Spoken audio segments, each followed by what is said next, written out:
G'day, how's it going? I'm Red. Today I'm going to be reading some r/malicious compliance. Yeah?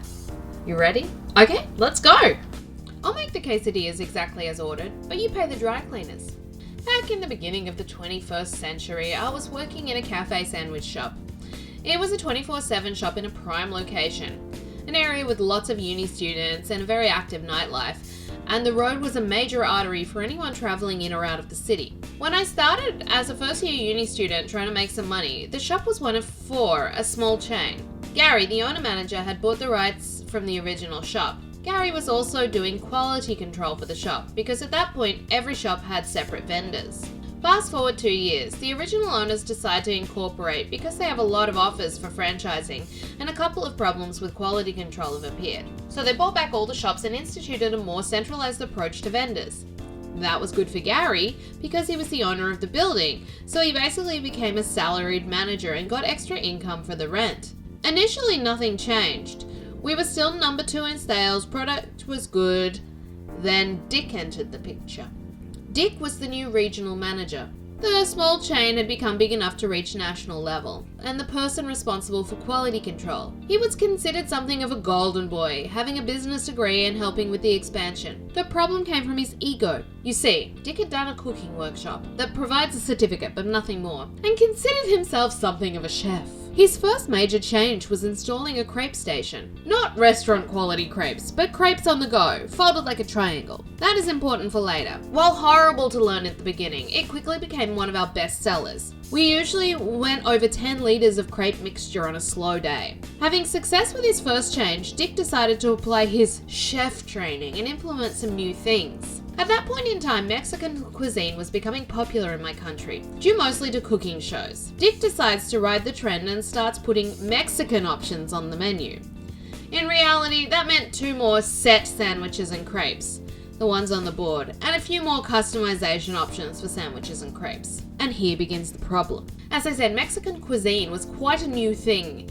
Our country's cuisine is way different than Mexican, especially in the spice level. A lot of the produce used for Mexican food was either rare or non-existent. But Dick was adamant that it was another win for him and found a vendor.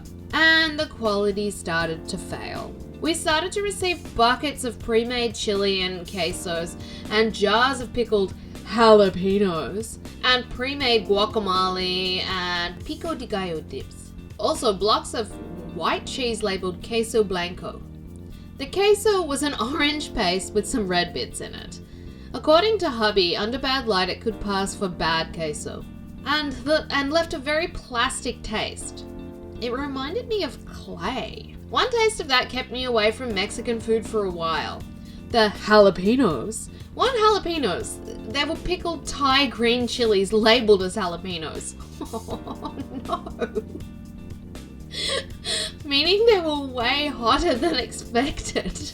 I never tasted the rest, but some adventurous customers that tried them weren't impressed. The only new thing that kind of sold was a plate of nachos. Basically because it was Doritos covered in queso. When it was heated, it became an orange liquid, a lot of bacon and a lot of sausage. We've complained about the quality to Gary, but he couldn't do anything more, and Dick doesn't back down. Dick is a bit upset from the low sales. He blames us. You're not pushing them enough. And the customers, those barbarians couldn't recognize a filet mignon from a shank. But he sticks to his guns, and then brings corporate to the shop. Dick comes in with 4 people from HQ. 2 of them are the owners. They sit and Dick comes in to place an order of 5 quesadillas. It's a self-service shop. I ask how he wants them. Exactly as it says on the board and prepared exactly as I told you, he replies. Okay, sir, I will call you when they're ready, I replied, smiling. Now Dick, in his chefy wisdom, has given us a very specific instructions for the quesadillas. First, it wasn't a proper quesadilla, it was a crepe. The instructions were, reheat the chili, start the crepe, place 1.5 ladles of reheated queso, add 1 ladle of the chili, add a tablespoon of chopped jalapenos, 1 tablespoon of queso blanco, half a tablespoon of guacamole, and fold. Doing that produced a liquid mess, which tried really hard to escape from a thin crepe. We usually reheated the queso only for nachos. Especially in a crepe, we put it cold and let it reheat with the plate's heat to avoid the aforementioned mess. Cue malicious compliance. We, me and the other girl working, made 5 quesadillas, exactly as instructed. I took the order to the table. It was corporate after all.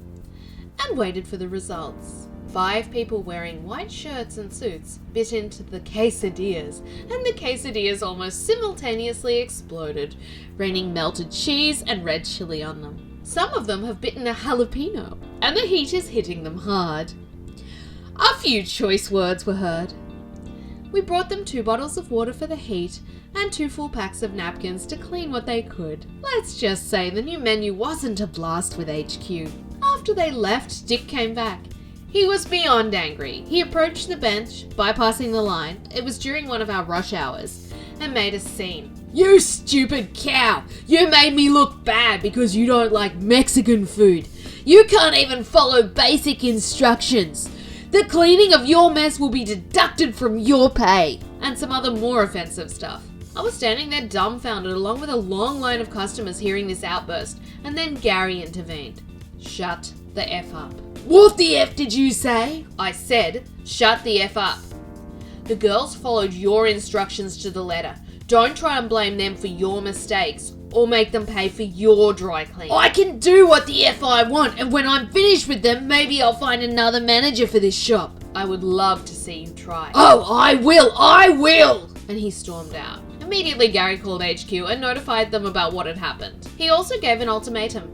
If something happened to his staff, the company would need to find a new location. 3 days later, we were notified that Dick was fired. While his outburst was the main reason, one of the owners also had a really bad reaction to the jalapenos. A week later, the Mexican menu was removed. During that part, they found out that Dick had used the cheapest vendor for the new menu. The vendor had a reputation for shady practices, which partly explained the weird products. I stayed there until I finished uni and got a job in my field. The Mexican menu made a huge comeback 2 years before I left. This time, HQ had hired a proper chef to consult and find vendors. Now, the ingredients are as authentic as possible, and pico and guac are made daily in-house. They also have good queso now, although it took me a long time to try it. And no pre-packaged, pre-made chili. In fact, no chili at all. My repulsion to Mexican food ended when my husband took me to a proper Mexican restaurant, and I finally had a proper Mexican meal. I love Mexican food, but that sounded disgusting. You know? That was really not delicious. Malicious compliance. I'm so funny. That's such a good joke. Not. I hope you guys enjoyed that r/malicious compliance read by Red. That's me. Please give the video a like and please subscribe as well, because I make these videos just for fun and it's nice to know that people are enjoying them. Thanks so much, guys. Bye.